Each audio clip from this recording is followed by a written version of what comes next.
Hello and welcome once again to the Steer series of videos by Dr. Amdekar's team. I am Dr. Tushar Maniar, pediatrician from Andheri, and in the next 10 minutes, we will discuss cardiovascular drugs commonly used in children. We will focus on anti-hypertensives, heart failure drugs, infective endocarditis prophylaxis, and briefly touch upon anti-arrhythmic drugs. Children are not small adults, we must remember that, because drug handling changes with age, because there are differences in pharmacokinetics, in receptor maturity, as well as in organ dysfunction. And also, majority of the drug trials are conducted in adults, and pediatric drugs are used as off-label, but they are guideline supported. So the important questions that we need to address are when to start drugs, how to start, and what to monitor. So let us begin with common drugs on hypertension. So when do we start drugs? We treat hypertension when the blood pressure is persistently above 95th percentile. And as we know, usually it could be secondary, or if it is symptomatic, or if there is any evidence of end organ damage, then we must immediately start antihypertensive treatment. And also, if the blood pressure is above the 99th percentile, then we need to start. We look at ACE inhibitors and ARBs as the form of main drugs that we use. Classic examples are enalapril, captopril, losartan, etc.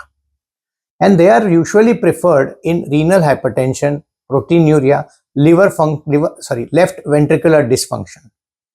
They primarily work by reducing the afterloads, and also they protect kidneys. But we must monitor creatinine as well as potassium when we are using these drugs. And when do we avoid them? We avoid if we are looking at a condition of bilateral renal artery stenosis. And also we need to be careful in neonates to start at a very low dose and gradually titrate it upwards. Next, we think about calcium channel blockers, especially amlodipine.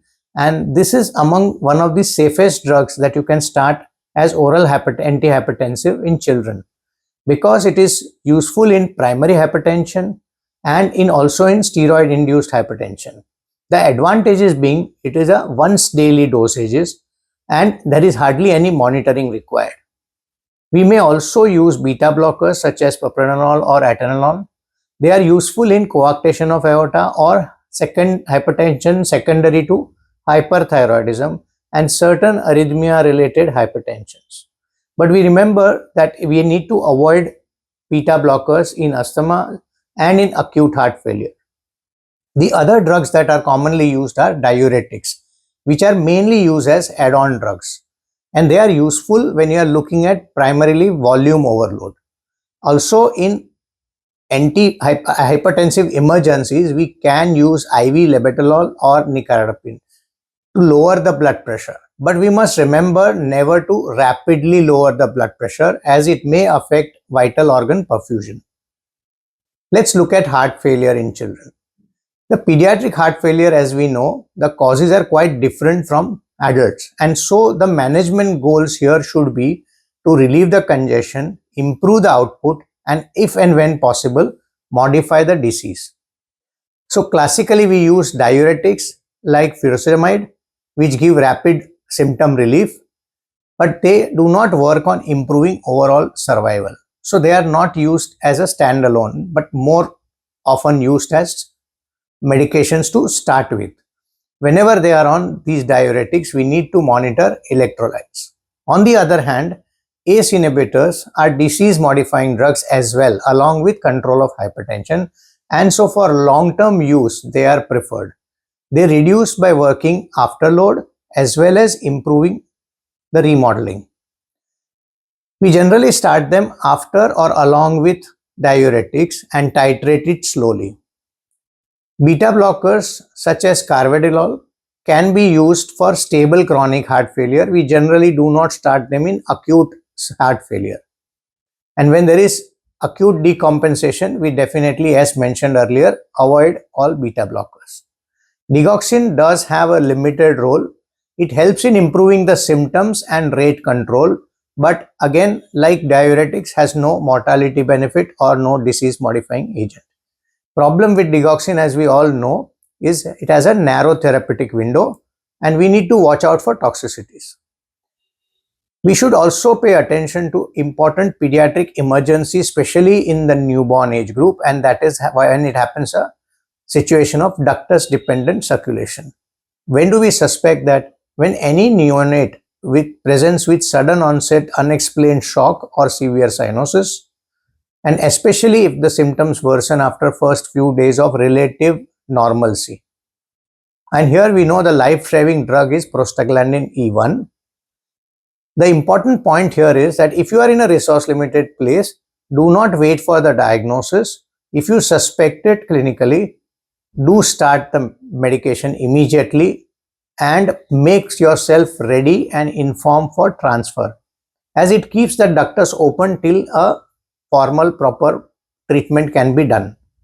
The common side effects that we need to watch out for are apnea and hypotension. It sometimes also has fever as a side effect. You must always manage these patients in the ICU and be ready to ventilate. And if you are transferring these neonates, then always better to electively intubate and transfer.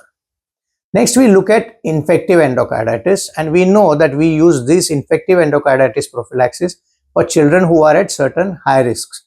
Things like prosthetic valve, previous endocarditis, unrepaired congenital certain heart diseases, or partially repaired heart diseases.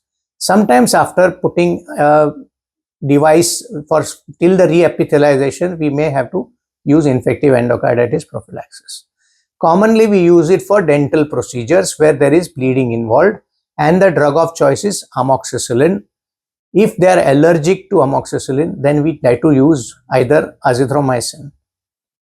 Now, we briefly touch upon anti-arrhythmics, where we look at the commonest one being adenosine, which we use for acute supraventricular tachycardia. Here again, the important thing is that dose has to be correct and it has to be a rapid push.